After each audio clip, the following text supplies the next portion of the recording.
I'm Gaylene DuCharme, and I am with the Financial Aid Department. I'm the Financial Aid Director. I am in the Enrollment Services at the Blackfoot Community College, and I also have my staff. This is Desiree Brown-Lopez. She is the Financial Aid Specialist. Hello. And she is here basically to assist you when you first start out into school. Today we're going to be given a little bit of information in regards to scholarships. Not very many people understand that scholarships play a major part in your college career, your road to your education beyond an associate's, beyond a bachelor's. Scholarships can pay for your entire academic educational road. So basically what you're doing is you're just going to go through this. We have college funding. There's options out there for individuals. First thing is usually the financial aid application, the FAFSA. That basically stands for free application for federal student aid. It's basically the government's Pell Grant, FSCOG, the Federal Supplemental Education Opportunities Grant. And then we also have grants, private scholarships. Grants are like the higher ed. And then private scholarships are like, say, for example, the Daughters of the Revolution at a Cut Bank High School. And then we also have some for Gear Up, which are state. And then we also have the ability for students who apply for the Pell Grant who can work for work study. Work study is basically comes from the financial aid application. So you're going to need a financial aid application in order for you to apply for work study. Work study is going to school and working at the same time while you're attending college. The minimum hours at Blackfoot Community College is 20 hours a week, depending on which year you are. Also depends on how much funding you get that semester. Then we also have private lending agencies and student loans. Private lending agencies are basically banks, or maybe you could do I think you guys have seen it, it's called One Main Financial out of Kalispell. They will give you up to $10,000, so you really got to keep an eye on student loans. So college funding is what types of scholarships or grants that are out there. Where can you find these scholarships?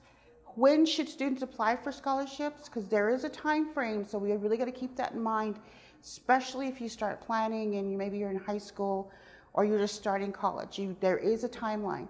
How do we navigate the process? Those are the things that we really are important, especially when you first start applying for scholarships. Right now, there are two types that we have out there. There is the merit-based and then there's the need-based. The merit-based are basically based on your academic history, whether it be high school or college. Generally, you are making really good grades, you're attending all your classes, you have your pace of progression towards graduation is really exceptional. I mean, I guess you could say, one of the better students that participate in everything, volunteering, you sign up for clubs, ABLE, those are merit-based. So that's why it's really important that you take a look at like ABLE, ACES, the Big Gunny Club, those kind of things, because that can also help you get a scholarship. Just because you volunteered something, maybe in high school, I do know they used to have the Toys for Tots. You do so many hours of community service when you're a high school student. Need-based, whenever you hear someone needs a financial aid needs analysis, then you're going to find out that you're actually applying for a need-based scholarship. They want to see what your estimated family contribution is, which is the EFC on the financial aid application. It can be anywhere from 0 up to umpteenth number. And what it does is it determines how much need you have. So they determine how much funding they can give you based on your actual need. So that's why it's really important. Even if you've just started out and you think your parents make too much, or you're not quite sure that you want to do the FAFSA, even if you're in graduate school, you've graduated with your bachelor's, it's always good to do the financial aid application. And the reason I say that is because on need-based, they will give you scholarships based on your need. If you're a graduate working on your master's and you graduated with your bachelor's, do the FAFSA anyway. And the reason I say that is because the FAFSA is going to help you with need-based, and then some scholarships don't want to actually, well, they won't even give it to you basically, because they want to see what your FAFSA says. And so that's why it's really important. Apply anyway, even if you don't get it. I still apply every year. Sometimes I don't even know if I'm going to go to school or not, but I'll apply just for the financial aid application, just so that way it's on file. And when I apply for scholarships, I say, yes, I did do it. Good. Now we have the other types of scholarships, which are straight academics and athletics. We do have some students that will get scholarships with the NCAA. Havre, like Northern Lights, they have a scholarship. I do know that Dillon has a scholarship for rodeo, so you can get different types of scholarships for athletics, for running, cross country. has a really good running track, so you can get a scholarship through Academics is, like I said, they basically award it based on like how well you're doing in school. Sometimes they're academically for like business degrees. Some of the STEM programs, maybe they're looking at psychology, sociology, education. Those are your academics. They have a specific area in which you're going into. Typically, I've never really seen anyone get a lot of scholarship for liberal arts, but it's like if you're in business or if you're in science and technology, right now science and technology is really a hot area for scholarships. There is a lot of scholarships if you're in STEM or if you're in any kind of math, science, those kinds of things, education. And what they're really looking for is people to start applying for these scholarships. Then we also have professional organizations and companies that have majors offered with their program. Say you're working for a Fortune 500 company and they want to advance you. They will literally give you a scholarship that was with their major that falls within their program. Say like you're working for, I can't think of a company right now, say Wells Fargo or something. They will literally give you a scholarship to go to school. Another one too that just came to mind is McDonald's. If you apply for them, work for them, they will give you a scholarship for going to school. So if you ever work for McDonald's, they literally will help their employees advance themselves. So we also have other types that are really not talked about a lot. You have scholarships by grade level, state, and then also by the program. Maybe people who are in non-traditional areas, meaning males are going into office administration or females are going into construction technology. That's what they mean, non-traditional areas. Then you also have scholarships by state. So whatever state that you're from, that you went to, say you went to Wyoming, you can actually apply for a scholarship if you live in Wyoming and prove that you have lived there for at least a year. You can actually apply for a scholarship based on that. MUS, Montana University System, if you go to their website, there's a lot of Montana-based scholarships. Reach Higher Montana is an example of a Montana scholarship because they will literally start trying to get you to do the scholarship in high school, but they will also assist you while you're in college. So it's never too late to go to Reach Higher. And they have OPI, which is the Gear Up. You've heard of Gear Up in high school. Well, that's what the state ones are. The state will award you that for the school. Maybe you started Gear Up in, say, 7th grade, and then they'll give you a scholarship at the end. Scholarships by grade level.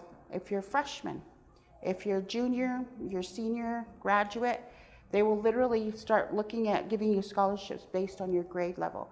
So if you're a sophomore, you can start actually applying for sophomore scholarships. And so always pay attention, there's all kinds of scholarships. And then you also have like grade level. They want to target a lot of high school students. The best time to start looking at scholarships is in your junior year of high school. So they have a lot of incoming scholarships for high school students because they want the high school students to transition into college. So start looking at scholarships if you're under the, just in high school, or even if you're part of our dual enrollment program, where you go high school and you go college at the same time. Start applying for scholarships then, because the more scholarships you apply for, the better your chances are. And they are available at every grade level. So no matter which grade level you are, even if you're working on your doctorate, they do have those scholarships out there. And while you're working on your doctorate, you can also work for foundations. They also give money to students who are working towards their doctorate. So you can always do, fill out the application. The one I know right off the top of my head is American Indian College Fund gives one for people who are working on their doctorates. The scholarships are really easy to find.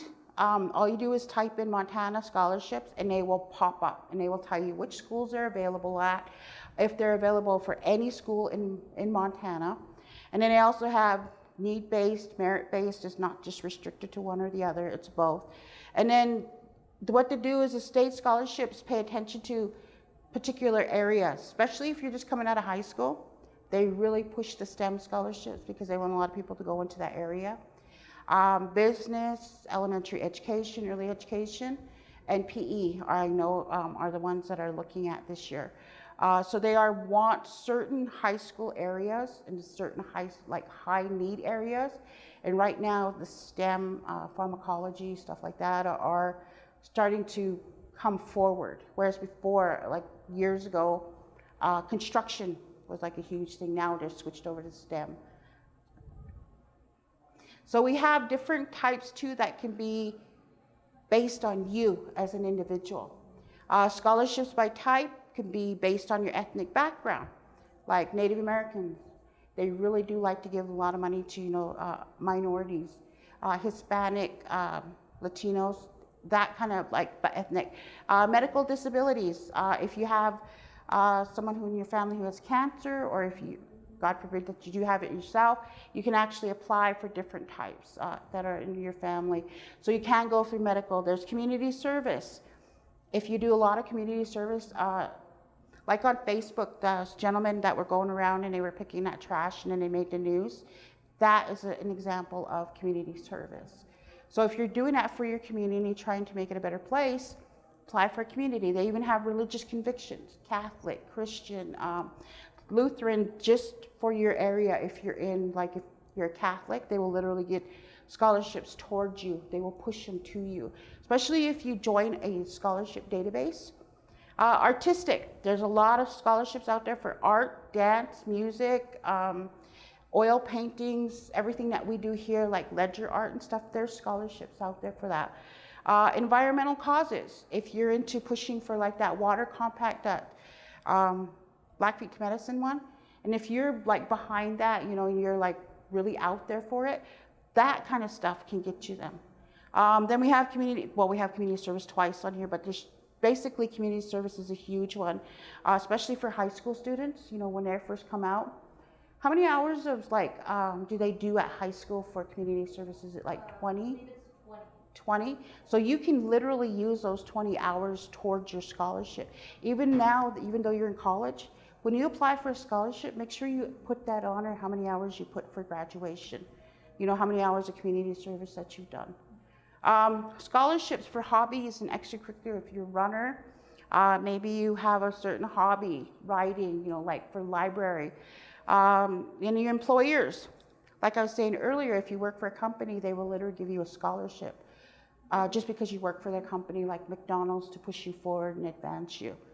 Then you also, at Blackfoot Community College, we have our BCC first year. Then we also have our TCU, our AMP, and our AARP. The AARP is an essay, and that's offered only in the fall. So that one is BCC exclusive. And then our major contributor of scholarships at Blackfoot Community College is the College Fund. They literally give us anywhere from $60,000 to $80,000 a year just for our students. I mean, not just a year, I should say semester. So you're looking at about $120,000. So if you don't apply for that, I can't give it to you unless you apply. Okay, Jess. So right here, we have a little video. It's kind of just a short 3-5-minute video. Right here is the actual page. Go back down to up to the top, I'm sorry. She is a recipient of the American Indian College Fund. So when you apply for them and then you sign that paper saying that you allow them to use your photo, this is what they mean by using your photo. They will contact you sometimes and actually do a photo shoot with you, and you will actually do that. So go to the menu at the top. Now go to For Students, and then down to Scholarships, and click that YouTube video right there. Oh yeah, the chat box pops up every time. That's so cool because they would literally chat with you individually. Good. College Fund scholarship application. When you go to www.collegefund.org/scholarships, you will arrive at our scholarships. You'll need three things before you begin. 1. Your tribal affiliation or proof of tribal enrollment or certificate of Indian blood from the state or federally recognized tribe.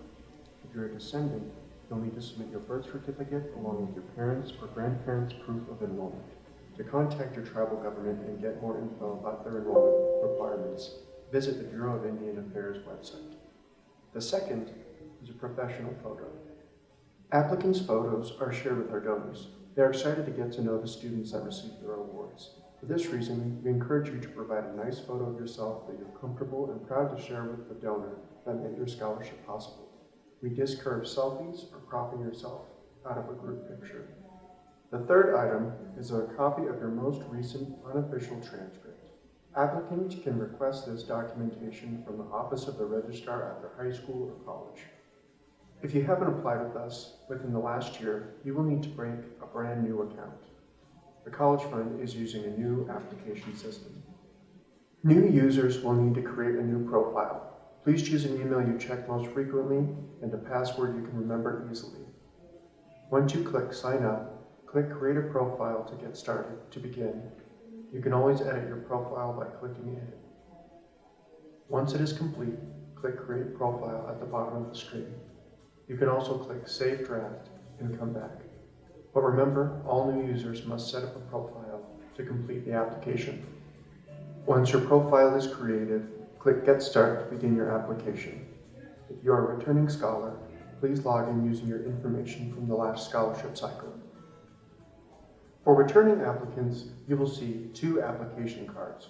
One is labeled with your last year's application and the other with this year's. Please click on this year's application to get started. You will now see a new menu page with three application sections: scholarship application, extracurricular activities, and honors and distinctions. Each section must be completed before you can submit your application.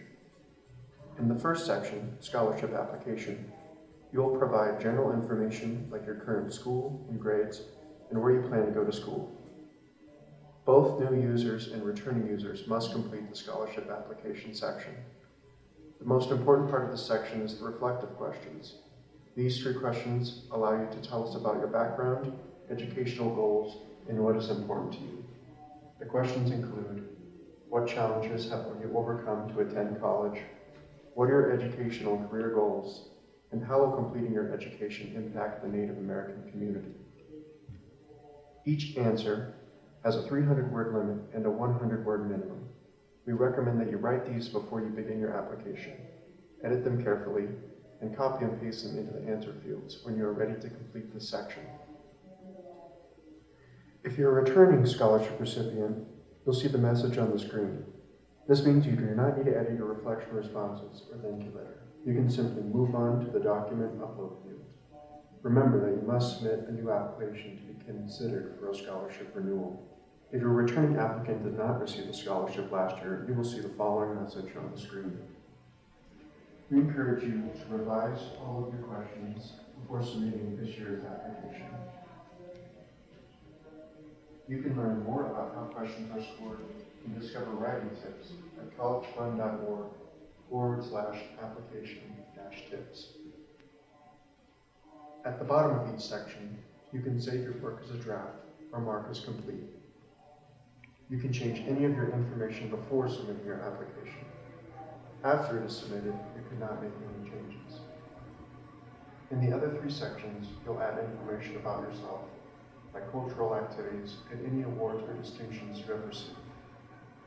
Click on the green Add New Item button to add each new entry. When you're done, click the white Close button, which will return you to your application dashboard. The last section, Resume, is optional for both new and returning users, but we encourage you to complete if you are interested in an internship or career development opportunities. Returning users will see that there's action required for their extracurricular activities and honors and distinctions. We encourage you to review these listings and add or update any relevant details. You may edit these listings by clicking on the blue Open button. If you haven't done so, return to the scholarship application section and click the blue marked Complete button. This will return you to the application dashboard with a large green Submit Application button will be available to click at the top right of the page. No matter how complete your application is, it will not be submitted to the College Fund for review until you click this button. Warning, you will not be able to change your application once it has been submitted. When you visit the application section of your dashboard, you will see your application with an under review status. If you apply by May 31st, you will hear from the scholarships team by early August. If you apply after that, you can expect to hear back from our team on a going basis. If selected, you'll receive an email confirmation of your award and directions for the next step in your scholarship journey. We encourage you to monitor this portal as well as your email address for updates. We will contact you if any additional information is needed. You can also always call our office if you get stuck. We are also available through email, phone, or even social media at Native Pathways. It is our honor and privilege to support the education and career attainment of American Indian and Alaska Native students at the American Indian College Fund. We're excited that you're applying for the Full Circle Scholarship, and we wish you the best. Okay. Now, where are you going to find these scholarships? Best place to start is your financial aid office. Anywhere, like if you're in high school, you're free to come down, talk to us, we'll give you a listing. Check with local organizations that you're part of. Maybe you want to go over and check with the tribe, SAI, or just to check to see if they have anything available out there. Check with your local churches. And then you also can check with community foundations like Cut Bank, I know they offer some. And then we also have some scholarships from like Glacier Electric. You can do an online search, or you can sign up with a scholarship search site, such as scholarships.com or fastweb.com. I will give you a tip though on these two. Create a separate email. Maybe call it scholarships and then your last name, or scholarships the year you're going. Because once you sign up for these databases, they will start to send you scholarships every single day. I signed up for one of these and I used my personal email address. I was getting up to almost $200 a day, anywhere from 1 scholarship to 5 to 15. Once I ended almost 200 in one day. So you really got to make sure that way it doesn't clutter your personal email or your work email. So using that scholarship search sites, they'll just start sending them to you. And it's easier that way sometimes to do it that way rather than them you searching yourself, especially if you don't have time. So they'll just push them at you. And then the best time to apply for scholarships is now. You can apply year-round, but there is a scholarship season and it runs from January to June of every year. So if you apply for a scholarship for, say, this coming fall, you should apply for it now by the end of June, because the majority of the scholarships are out now. The American Indian College Fund is already closed, the Full Circle. The Cabell is already closed for the year. So you start seeing them starting to close, and then also too, some of the grants are going to close, like the Blackfoot Higher Ed. They close at the end of the month. So you really got to pay attention to some of the scholarships that are out there.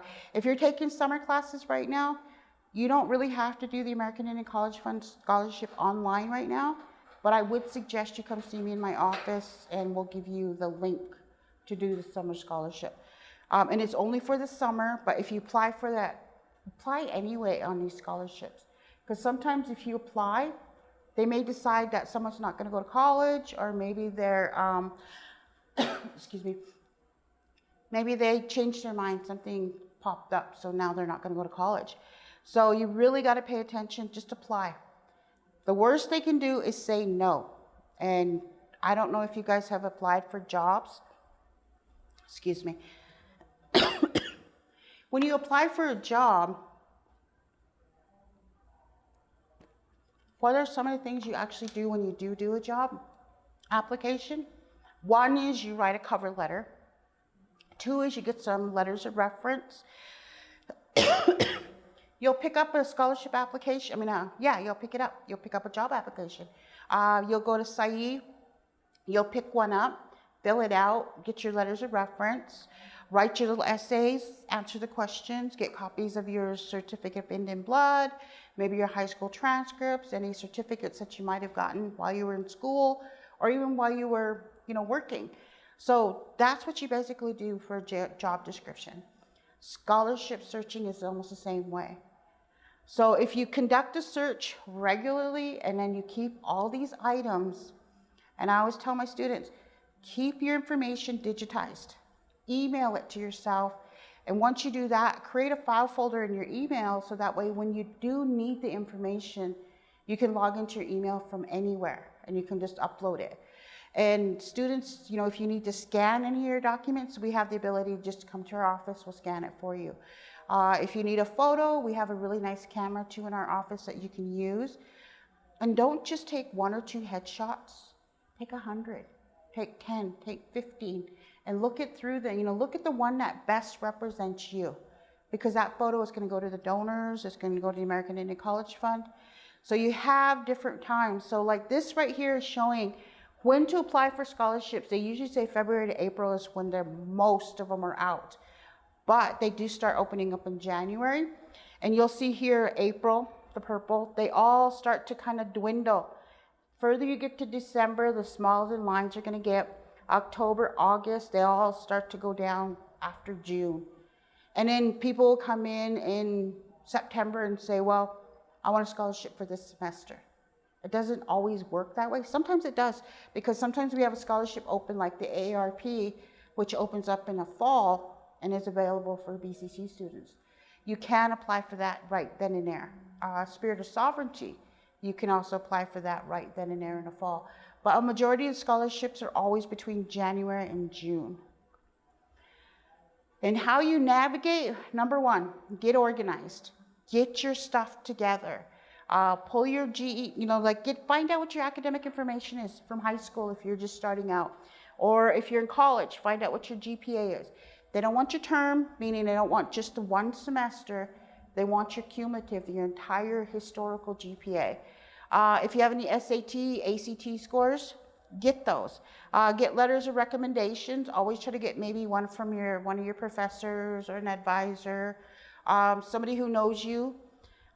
Typically, they don't want recommendation letters from your family members or your mom or your dad. They want someone that knows you in a professional or even academic way so they can determine exactly if you're eligible for this scholarship. Transcripts, high school and college. Make sure you get copies of them, digitize them. Sometimes a cover letter is necessary. A personal essay is always one of the requirements. Gordon, Sabine, they have writing sessions for students to come in. Bring your essay to them and they will help you with it.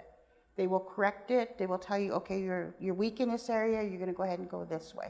So make sure that you work with someone. Have them read it, because sometimes you might miss it. You might duplicate something or you might forget something. So have a personal essay ready to go. Email it to yourself. Keep that. Any community volunteer work, make a list of everything you've done and then the years you've done, how many hours you put into it. Photoshop, the photos like the headshot. They only want headshots. The reason I say that is because I have gotten some strange photos over the years. I've gotten avatars, I've gotten emoticons, I've gotten group photos. I even got that, just a shadow of a head of scholars, photos that were submitted by students. So that automatically disqualifies you. So what they're looking for is a nice professional headshot. I've had students submit themselves, their high school senior photos. Those are really nice. I've had students where they got a really good picture of them in their full regalia. I've even had people who are on horseback with just them and their horse. But I also have had some where there's like 20 in a photo. I know who you are, but I tell you, the American Indian College Fund is not going to be able to pick you out of that photo. So that's why they're always saying get a really nice photo, headshot. Certificate of Indian blood, pick that up from the tribal office or the enrollment office, anywhere that you're enrolled or a descendant of. Get that also to digitize and email it to yourself. So how to navigate. Create a list of eligible scholarships that you might not find online. Like the Spirit of Sovereignty, that is exclusive to Blackfoot Community College. You won't find that online anywhere because we have the application here every year. So it's always good to have a handwritten one or typed up one, put it in Excel. Sort the scholarships by deadline because you're going to have different deadlines. There's one that's actually due tomorrow, but for the life of me, I can't remember off the top of my head what it is. But we also have, like I was saying, a higher ed grant that's due June 30th. So you have these different ones and you can sort them by the deadlines and just start submitting them. And you can also copy the links in an Excel spreadsheet. Make sure you read the directions. I don't know how many times I've had students say, how come I didn't get this? When we find out it's for women over the age of 40. But the girl who applied for it was like 20 and she wants to know why she didn't get it. That's what I mean. You got to make sure that you fit those qualifications. Sometimes there's fine print. At the very bottom, it's going to say only students who are from the BAB area. Only students who are from the Cut Bank area. So there's different qualifications for different scholarships. And then watch out for scholarship scams. Never ever pay for a scholarship application. I literally had a student a few years back who actually paid $80 for a scholarship. And she lost out on the $80. There's no way we could have got it back. And that was a hard thing for her to pay because, you know, her being a student and everything. So that $80 was a lot of money. So make sure you never pay for it and never ever pay for the financial aid application because it's free. It says right in the name. And then we also have some cost comparisons. We will be doing a cost comparison for student 1 and student 2. She's going to go ahead and open up the link for us. So how can scholarships actually help you with college, like the cost of college? Go ahead. The dictionary defines a scholarship as a grant or payment made to support a student's education, awarded on a basis of need, academic, or other achievement. And I've already talked to you about the merit, the need, those kind of scholarships are available. And that's what they mean by a definition of scholarship. Now, we have college student number 1. This student is enrolled for 14 credits. They have an estimated family contribution of 0. The full-time award amount for the fall is $3,448. This is how much Pell Grant they're getting because they applied for the financial aid application. They got awarded and they said, okay, you're eligible for this amount, okay? Now, this is the cost of attendance. This is how much it costs you to go to school. Cost of attendance, tuition is $1440 for 12 credits. Registration's $85. Building fee, $120, computer, $100, activity, $60, admissions, one-time admissions is $30.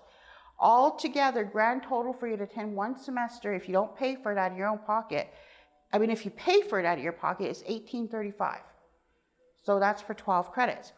But you have some extra costs. Your books are $750. You have 2 sciences, you have environmental and you have chemistry. They both have labs. So that's 2 labs, and then you decide to drop an ad 3 times, and the cost is $5 per fee to drop an ad.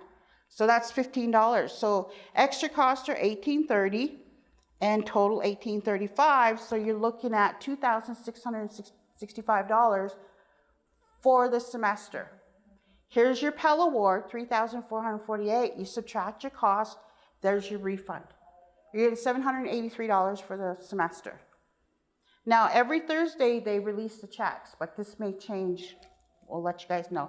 But $783, there's not much you can do with that over 3 months that you're in school. So you got to balance that out. You got to okay, this is going here for my bills, that kind of thing. So think about, how much your refund is going to be with just Pell. Now we have student number 2. Her EFC is $4,180. That's the estimated family contribution. She's enrolled 12 credits. Her full-time award for fall for her Pell is $1,373 because of that $4,180. Now, she has the same kind of things for everybody else that pays the same amount. Tuition $1,440, registration $85, building $120, computer $100, activity $60. No admissions fee because she's a returning student, so that's not $30. But she also has 2 sciences, $65, Plus, she has 2 transfer requests that needs to go to the university because she's going to transfer after this semester. So that's $10 per official. And then she has 2 drop-in ads, $10, and her books are $750. So she owes $2,640 for the fall semester. Okay. All right. Pell Award, $1,373. The amount she owes, $2,640. Now she's in the red, $1,267, because her Pell's not that much. So you have no idea how you're going to pay that. Students panic and I'm going to quit. No, don't do that. That's the last thing you want to do. There are options out there that we can assist you with. So the Pell Award here, when you go ahead and the student number 2, she was smart. She applied for the Cabell and she got it. So what happens is her refund that was in a negative, subtract the $2,500 that she was awarded for the fall. Now she has a refund of $1,233 that goes to her. Okay. So scholarships that you can get in one semester. This is just an estimate of the most popular ones that we have, which is the Cabell, $2,500 a semester, $5,000 a year. The BFCC TCU, $750 minimum, maximum is $5,000. Now the college fund, they give out full circles. Their minimum amount is $900, but they go up to almost $10,000 a semester. So if you don't apply, you get a big fat zero, so you're not going to get anything. So if you apply, and then the scholarships, now remember, offered year-round, best time to apply is now.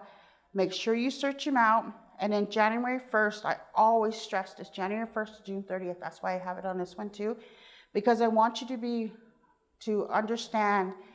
So if we want to do, like, say for next fall 2024, start applying in January 2024. Now, these are some of the places that we can get some information. Our webpage, that's our address. We have a fan book page. It's under BCC Enrollment Services. Here's our email for us if you need anything. If you send it to fin_aid@BFCC, it'll either go to her or I, because it's our general mailbox. But if you want to talk to one of us individually, there's our information. And our fax numbers. We still do use faxes, believe it or not. Now, we have some scholarship myths here. A lot of times I hear students give me these excuses. I've heard them time and time again. They're not worth it. There's too much work in applying. I can't do it. I don't have time.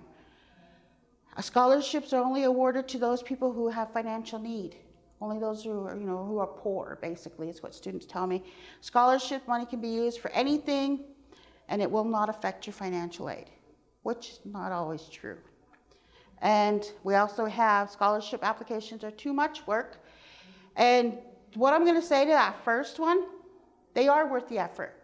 If you gather all your materials and keep them in one place and they're accessible, take you 10 minutes. The longest you're going to do is actually filling out the application, because you already have everything. You have your letters of reference, you have your transcript, your CIB. It's all there because you have it already set up. You have your personal essay. And then scholarships are awarded to those with financial aid. No, they're merit-based scholarships. They're out there for you to apply for.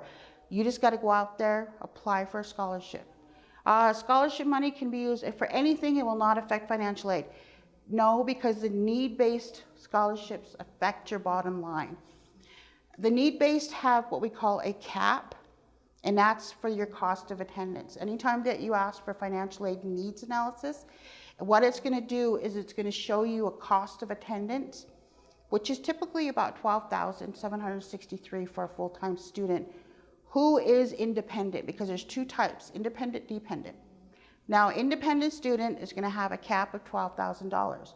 So you can go up to $12,000 on that cap, and you can get need-based up to $12,000.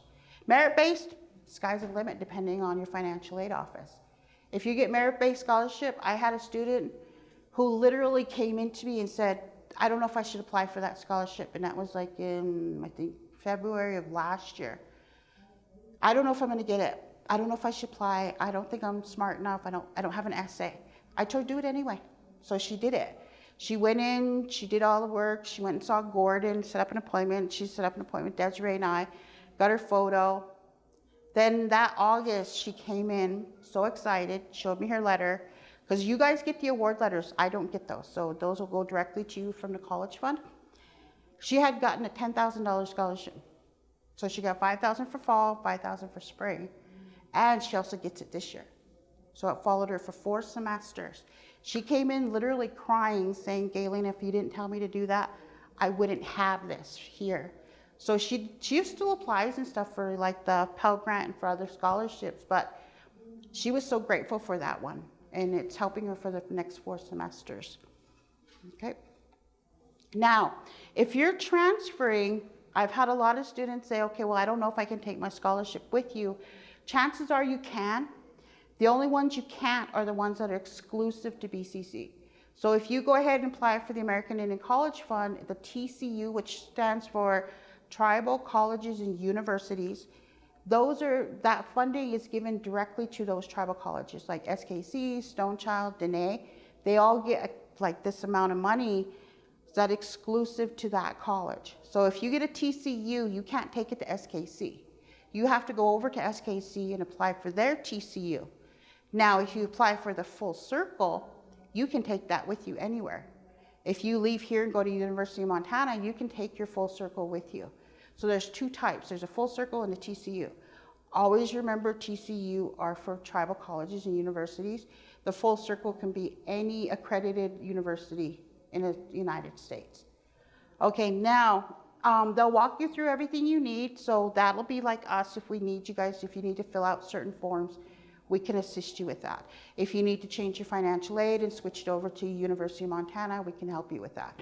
And then always ask how much you're gonna owe for the number of credits so you have a baseline to work from. If you go over to SKC, okay, well, this is how much it cost me for 12 credits. This is the estimated cost of books, then at least you'll know what you need to apply for.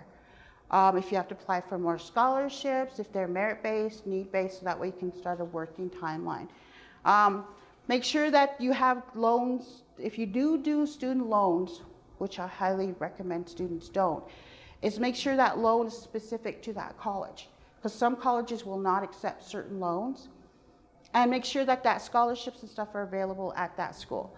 Now, you can look at their catalog and their website and print the information if you have to, or email it to yourself, screenshot it, save it. So that way you have all the information for your new school before you go. That way it will kind of cut down on some of the costs. And also too, realize that when you go to university, you're gonna also be paying for housing if you choose to live on campus. You're gonna pay for parking fees because they're gonna take it out of your Pell. They may decide to take out, for example, maybe even a meal ticket. They may take it out of your Pell. So ask for those extra costs on the side before you go over to UM. Because UM, a lot of students are surprised that they have to pay for parking on campus, and a lot of them didn't realize, and so they would get tickets. So make sure you find out that you can get that paid or get it taken out of your Pell, okay? Now, we always tell you to reach out to that financial aid office. So whatever office you're going to, reach out to them. And then we can work in conjunction to figure out exactly what you're gonna need. Resubmit your financial aid application. Add the school you are planning on attending. You can add up to 10 schools. It doesn't mean BCC and UM. Apply for the Indian fee waiver, especially if you're an enrolled member. Apply for scholarships. Montana University System, they have a lot of information on it. And apply for in-school deferment if you have a loan. Because in-school deferments are pausing your loans. They're not actually making you pay, but they put you on pause so they don't put you in collections. Because you do not want to go into default. Defaulting on a loan basically means that, I don't know if you guys really understand, but when you default on a loan, it's kind of similar to when you buy a vehicle. What happens when you buy a vehicle and you stop making payments? What happens is your car will get repoed. Well, if you get any student loans, they're gonna get it anyway out of you. Might be happy to get that, oh, I got this $4,000 loan, but at the end of your academic career, you're gonna have to pay for it. And one of the jokes I always say, there's 2 things in life that are certain, death and taxes. I say there's 3 things, death, taxes, and student loans, because you're going to pay these off until they're paid off. They will garnish your wages if you don't pay for it. They will take your income taxes. They will turn around and let any BIA, like government job, knowing you're in default. So you might end up not even getting that BIA job that you applied for because you're in default. So you got to pay attention to that. Never take a student loan unless you have to.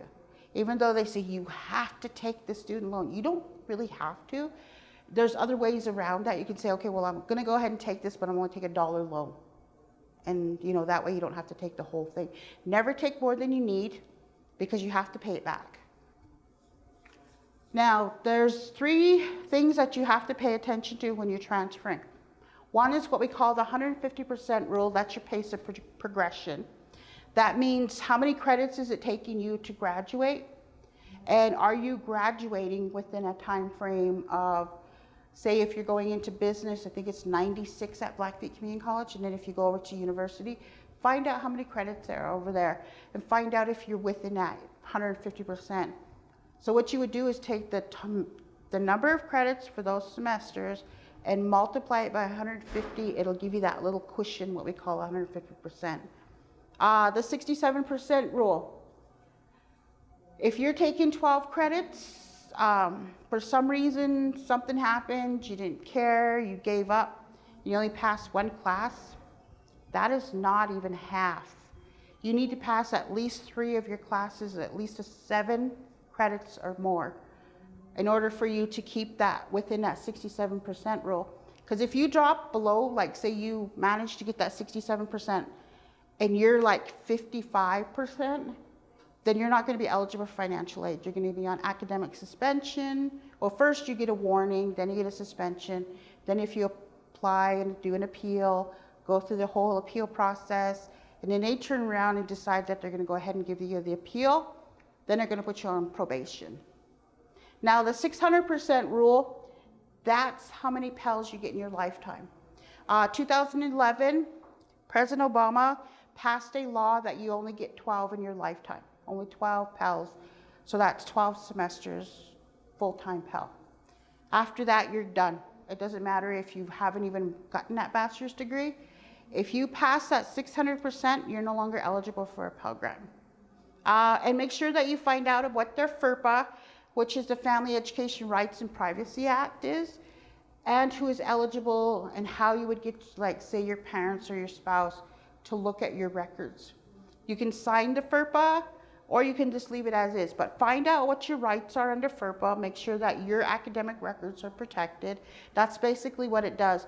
Kind of like what HIPAA does for your medical records, FERPA does for your for your academic records. Talk to financial aid at the school.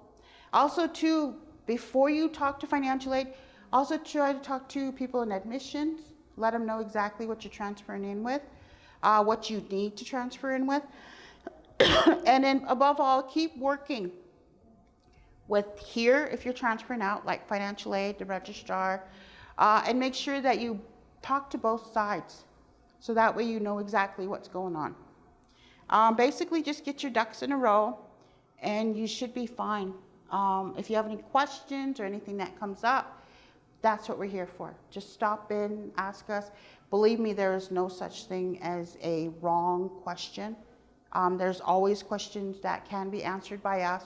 If I can't answer them, I will definitely find somebody who will answer them for you. And also, again, we're going to show you the contact information. Our phone numbers, extension 2245 is mine, 2246 is Desiree's, and we still accept faxes because there are some, like the grant programs, like BIA grants, they do fax some of their information in, so that's always a good thing. Okay, and I think that pretty much concludes our presentation. So these are our final thoughts. The only way to have a shot at a scholarship is to apply. And you also hear from us and from me a lot of times, apply, apply, apply, always early, early, early. And if you miss a deadline, like I said, send in your application anyway.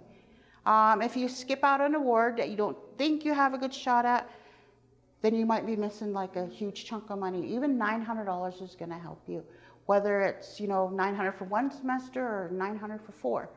And always talk to financial aid. We are your best source for finding funding. And if you have any questions, if anybody tells you something and you're not sure, your friend Betty is saying, okay, well, you got to do it this way. Don't count on Betty to have the answers. Come to us because we always have the answers. We will be honest and truthful with you. Okay? And that is it. I want to thank you guys. If you have any questions, just feel free to reach out to us.